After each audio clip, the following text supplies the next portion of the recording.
नमस्कार दोस्तों, आप देख रहे हैं बिहार वाला आरजेबी यूट्यूब चैनल। दोस्तों आज की इस वीडियो में ये बात करने वाला हूँ कि जो CITS का फॉर्म आया, जैसा कि आप लोग को पता है, उसी के बारे में हम बताने वाले हैं कि उसमें क्या क्वालिफिकेशन होना चाहिए, कितना एज होना चाहिए, एंट्रेंस एग्ज़ाम फ़ी कितना है और जो एग्ज़ाम का पैटर्न होता है वो कैसा होता है, ये सब के बारे में हम इस वीडियो में बताने वाले हैं। तो चैनल पर नए हैं तो चैनल को सब्सक्राइब कर लीजिए और बेल आइकन को ऑल पे प्रेस कर लीजिए ताकि हमारी वीडियो का नोटिफिकेशन आपको मिलता रहे।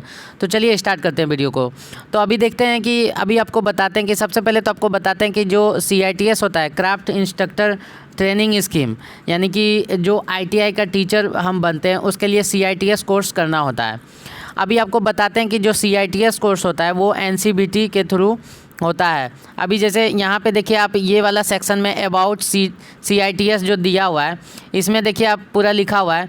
यहाँ पे आप देख सकते हैं कि यहाँ पे लिखा हुआ है at present craft instructor are trained 41 trade and the training is conducted in 30 national skill training institute NSTI। इन्हीं को मतलब इसी को कहते हैं NSTI। 6 state government institute of training of trainers ITOT and private मतलब कि 12 private institute of training of trainers, यानी कि 12 इंस्टीट्यूट से भी मतलब यहाँ पे ये मतलब कि जो CITS का होता है वो ट्रेनिंग होता है। और ये NCBT के थ्रू होता है। जैसे कि हम ITI करते हैं तो NCBT के थ्रू ही होता है। जितना भी मतलब कि जो स्किल इंडिया का जो होता है वो NCBT के थ्रू होता है, जिसमें कि ये भी उसी के अंतर्गत आता है। लेकिन कराती कौन है? NSTI कराती है। तो अब ये चीज़ हम समझ गए होंगे। अब इस चीज़ के लिए जो होता है, उस चीज़ के लिए all India common entrance test, जिसको हम AICET बोलते हैं, ये होता है, जिसके थ्रू हमारा सिलेक्शन होता है। उसके बाद हम जो है क्राफ्ट इंस्ट्रक्टर ट्रेनिंग स्कीम यानी CTI का जो है मतलब इंस्ट्रक्टर के लिए हम कोर्स करते हैं। ठीक है, तो आप इस चीज़ को आप समझ गए होंगे। अब इसमें देखिए कि यहाँ पे ये जो सेक्शन है, एनुअल एग्जामिनेशन अक्टूबर 2021 टू सितंबर 2020 को होगा, जिसका कि डेट अभी फॉर्म का जो डेट है वो 19/7 से 2/8/2021 था। लेकिन वो डेट अभी बढ़ गया, जिसका कि हम वीडियो दे दिए थे चैनल पे। तो वो अभी 8/8/2021 हो चुका है 5 PM तक। तो अभी तक भी अगर अप्लाई नहीं किए हैं आप, तो आप अप्लाई कर लीजिए जाके जल्दी से, जिसका कि एग्ज़ाम जो है यहाँ पे देखिए डेट मेंशन कर दिया गया है 20 और 21 अगस्त को एग्ज़ाम होगा। ज़्यादा समय भी नहीं है एग्ज़ाम के लिए, तो आपको तैयारी करना है अच्छे से ट्रेड का, ताकि आप इसको क्वालिफाई कर सकें। तो अभी आपको बताते हैं कि इसमें क्या क्वालिफ़िकेशन होना चाहिए। तो यहाँ पे ये वाला सेक्शन में आप देखिए क्वालिफ़िकेशन में क्या लिखा हुआ है कि NTC यानी नेशनल ट्रेड सर्टिफिकेट, और NAC, और उसके बाद NCBT सर्टिफिकेट रिलीवेंट ट्रेड, मतलब कि जो ट्रेड से आप किए हुए हैं उस ट्रेड से NCBT का सर्टिफिकेट होना चाहिए। डिप्लोमा में भी आप जिस क्षेत्र से मतलब जिस ब्रांच से डिप्लोमा किए हैं उसका सर्टिफिकेट होना चाहिए, ये होना चाहिए। और देखिए यहाँ पे क्लियर मेंशन किया कि SCBT आर नॉट एलिजिबल, मतलब कि SCBT से जैसे कि स्टेट काउंसिल वोकेशनल ट्रेनिंग जो होता है SCBT, जो कि स्टेट गवर्नमेंट से हम करते हैं, तो वो मायने यहाँ पे नहीं होगा उसके। अगर आप वहाँ से किए हुए तो आप CITS यानी इंस्ट्रक्टर नहीं बन सकते। तो इसलिए आप जान लीजिए कि NCBT से जो किए वही अप्लाई कर सकते हैं। इसलिए ITI हमेशा NCBT से ही करना चाहिए, क्योंकि बहुत सारे फ़ायदे हैं। लेकिन अगर SCBT से कीजिएगा तो बहुत जगह घाटा भी होता है। आप देखिए, आपको बताते हैं कि इसको ऊपर करेंगे तो यहाँ पर आप देखिए एज। अभी एज में आपको दिखाते हैं कि क्या लिखा हुआ है। एज में देखिए यहाँ पे क्या लिखा हुआ है कि एज जो दिया हुआ है वो आपका एज में देखिए नो अपर एज लिमिट है। उसके बाद यहाँ पे एंट्रेंस एग्जामिनेशन फ़ी जो है 500 for general and other candidate. उसके बाद है 300 लिखा हुआ है फॉर SC ST PH और EWS वोमेन कैंडिडेट, यानी कि जो EWS का वोमेन कैंडिडेट है उनके लिए भी मतलब जनरल से जो EWS का आते हैं उनके लिए 300 है, और SC ST का भी 300 है। जो हैंडीकैप्ड है उनके लिए भी 300 है। और जो आपका मतलब कि फ़ी पेमेंट का ऑप्शन है वो नेट बैंकिंग, क्रेडिट कार्ड और डेबिट कार्ड के जरिए होगा। उसके बाद देखिए यहाँ पे जो आपका एग्ज़ाम का सिलेबस है वो आपको दिखाता है कि क्या लिखा हुआ है। एग्ज़ाम सिलेबस में आपका देखिए 75 क्वेश्चन जो ऑब्जेक्टिव टाइप का क्वेश्चन होगा।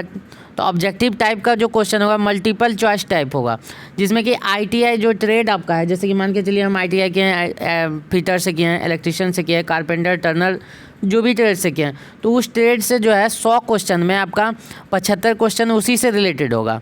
और नंबर बी में देखिए क्या लिखा हुआ है, क्लियर यहाँ पे लिखा हुआ है, बी में जो लिखा हुआ है 25 क्वेश्चन जो है ऑब्जेक्टिव टाइप होगा, जो कि एप्टीट्यूड यानी लॉजिकल, न्यूमेरिकल, रीजनिंग यानी मैथ वगैरह सब कुछ मिला होगा, रीजनिंग वगैरह, उसमें 25 मतलब क्वेश्चन पूछा जाएगा। 75 क्वेश्चन आपका ट्रेड्स होगा। तो इसलिए बोला जाता है इसमें कि जिनका ट्रेड अच्छा है वही अप्लाई करे, ताकि ऐसे भी आप टीचर बनिएगा ITI का तो आपका ट्रेड और अच्छा होना ज़रूरी है। अगर आपका ट्रेड अच्छा है और आप ट्रेड को अच्छे तरीक़े से पढ़ लिए तो आपका CITS का जो एग्ज़ाम है वो निकल जाएगा।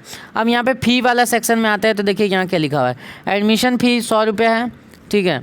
और उसके बाद प्राइवेट जनरल का 100 रुपये है, उसके बाद SC ST PH और EWS का 25 रुपये है। रजिस्ट्रेशन फ़ी नील है, प्राइवेट जनरल का 50 रुपये है, फिर नील है। उसके बाद रिफ़ंडेबल नहीं है, रिफ़ंडेबल जो है डिपॉजिट के लिए जो है 250 रुपये है। फिर उसके बाद है लाइब्रेरी डिपॉजिट 20 रुपये, मतलब बहुत कम फ़ी है। ट्यूशन फ़ी नील, मतलब एकदम मान के चलिए कि बहुत ही कम फ़ी में आप NS मतलब कि जो CITS होता है वो कर सकते हैं NSTI के थ्रू। तो ये बहुत ही अच्छा मौका होता है, आप इसको अप्लाई करें अगर आपको ITI का टीचर बनना है तो, और आपका अगर ट्रेड अच्छा है तो। उसके बाद यहाँ पे आप फ़ी वाला समझ गए होंगे। उसके बाद आपको बताते हैं, ठीक इसके नीचे जब हम आते हैं तो यहाँ पे देखिए आपको क्या दिया हुआ है। यहाँ पे ये वाला सेक्शन में इम्पोर्टेंट डेट्स, यानी कि 19 जुलाई 2021 से स्टार्ट हुआ है फॉर्म, जैसा कि आप लोग को पता है। फिर 2 अगस्त 2021 को लास्ट डेट है, लेकिन ये जो डेट है वो बढ़ चुका है, जैसा कि आज का अपडेट में हम दिए हैं। तो ये सब कुछ आपका डेट बढ़ चुका है। फिर एग्ज़ाम आपको जैसा कि पता है 20 और 21 को होने वाला है। ये आप देखिए एग्ज़ाम सेंटर है जो आप चुन सकते हैं, जो आपके नियर है। 4 ऑप्शन दिया जाता है एग्ज़ाम सेंटर चुनने का, तो वहाँ पे आप एग्ज़ाम सेंटर दे सकते हैं। उसके बाद आप वहाँ एग्ज़ाम दे सकते हैं। अब देखिए यहाँ पे क्या लिखा हुआ है, list of CIT trades and entry qualification. यहाँ पे क्या है कि जो ट्रेड से होता है मतलब CITS, उस चीज़ को यहाँ पे मेंशन किया गया है। तो यहाँ पे देखिए इतना सारा ट्रेड है, बहुत सारा ट्रेड है। टोटल आप देखिएगा तो ट्रेड हम मतलब कि इतना सारा ट्रेड है, 41 ट्रेड है। मतलब 41 ट्रेड से आपका मतलब CITS का कोर्स आप कर सकते हैं। ये सब कुछ दिया है यहाँ पे, आप नीचे देख सकते हैं। और यहाँ पे देखिए क्या लिखा हुआ है, list of CTS trades of CTS trades, यानी कि ये जो CTS का ट्रेनिंग होता है उसका भी यहाँ पे लिस्ट दिया हुआ है। जैसा कि हम अपडेट दिए थे उस टाइम आपको बताए भी थे। तो यहाँ पे देखिए CTS का के लिए भी आपका 41 है। और यहाँ पे उसके जस्ट नीचे आते हैं तो उसके बाद नेशनल स्किल ट्रेनिंग इंस्टीट्यूट यानी NSTI जो है वो डाला हुआ है कि कहाँ कहाँ है। मतलब प्रत्येक राज्य का जो राजधानी होता है वहाँ आपका ये वाला मतलब इंस्टीट्यूट जो है आपको मिल जाएगा। तो कोई दिक्कत नहीं है, 30 इंस्टीट्यूट है, तो सभी जितने भी राज्य हैं वहाँ पे आपको अवेलेबल है, तो वहाँ से आप कर सकते हैं। ये आप देख सकते हैं। और ये जो है कहाँ कहाँ कितना सीट निकला है CITS के लिए, देखिए यहाँ पे लिखा हुआ है। तो आप देख लीजिए कि कहाँ पे ज़्यादा सीट है, वहाँ अप्लाई कीजिए। ये सब कुछ आप देख लेना है आपको, उसके बाद आप अप्लाई कीजिए वहाँ पे।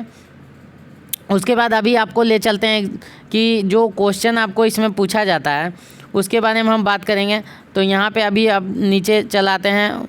उसके बाद यहाँ पे हम जैसे ही ऊपर आते हैं यहाँ पे देखिए ये वाला सेक्शन में आपको समझाते हैं कि जैसा कि आप समझ गए होंगे कि 75 क्वेश्चन जो होता है, 75 क्वेश्चन यहाँ पे जो होता है आपका ट्रेड से होता है, और 25 क्वेश्चन जो होता है वो अदरवाइज़ दूसरा चीज़ से होता है, जैसे रीजनिंग, मैथ, ये सबसे रिलेटेड होता है। तो अगर आपका ट्रेड अच्छा है तो आपका सिलेक्शन एकदम होना तय है।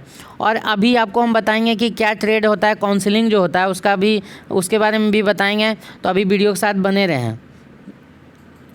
तो अभी हम इसको डाउनलोड कर लिए हैं, काउंसलिंग जो होता है उसको हम डाउनलोड कर लिए हैं, उसका PDF को अभी आपको बताते हैं। यहाँ पे देखिए लिखा हुआ है, ये वाला सेक्शन में लिखा हुआ है कि CITS 2021 counselling admission process instruction candidate, मतलब यहाँ पे ये दिया हुआ है। आप देख सकते हैं कि यहाँ पे आपका क्या लिखा हुआ है कि 35 ट्रेड मतलब से जो है यहाँ पे होता है, और CITS का जो काउंसलिंग होता है वो उस चीज़ को लेके दिया हुआ है। नंबर 2 में लिखा हुआ है जो मतलब कि स्टेप है मतलब काउंसलिंग को लेके, तो उसी के बारे में दिया गया है। और मेन आपको इस बारे में हम बात कर रहे थे कि जो हम एग्ज़ाम देते हैं तो उसमें 75 ट्रेड से हमसे पूछा जाता है, और 25 नंबर दूसरा चीज़ से पूछा जाता है, जैसे मैथ, रीजनिंग।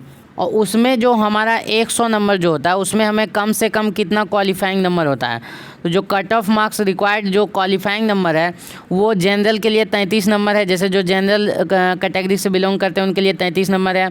जो OBC, NCL, general, EWS, economic weaker section जो होता है उसके मतलब उस कैटेगरी से बिलोंग करते हैं जनरल वाले भी, तो उनके लिए 29 नंबर लाना अनिवार्य है कम से कम। और एससी, एसटी और हैंडीकैप्ड को 20 नंबर लाना जरूरी है 100 नंबर में से, यानी 100 मार्क्स में आपको कम से कम इतना लाना है। और अगर ये कम से कम दिया गया है, अगर कट ऑफ ज़्यादा बनेगा तो वो तो उस आधार पे आपका चयन होगा, लेकिन इतना नंबर आप लाइएगा तभी काउंसलिंग के लिए आप एलिजिबल होंगे।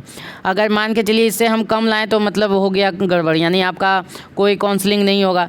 लेकिन अगर इससे ऊपर लाए हैं तो आप काउंसलिंग के लिए मतलब एलिजिबल हैं। तो इस चीज़ को आपको ध्यान में रखना है, इतना नंबर आपको कम से कम लाना है। तो निश्चित ही आप इस वीडियो के माध्यम से समझ गए होंगे। काउंसलिंग फ़ी देखिए 1000 रुपये लगता है, जो नॉन रिफंडेबल रहता है, मतलब पैसा रिफ़ंड नहीं होगा अगर आप जो फ़ी लगाएं काउंसलिंग के लिए।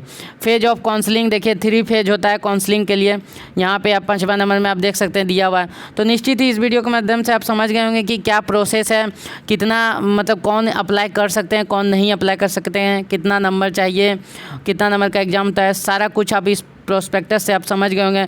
तो अगर वीडियो मतलब जानकारी लायक लगा हुआ तो चैनल को सब्सक्राइब कर लीजिए और बेल आइकन को ऑल पे प्रेस कर लीजिए।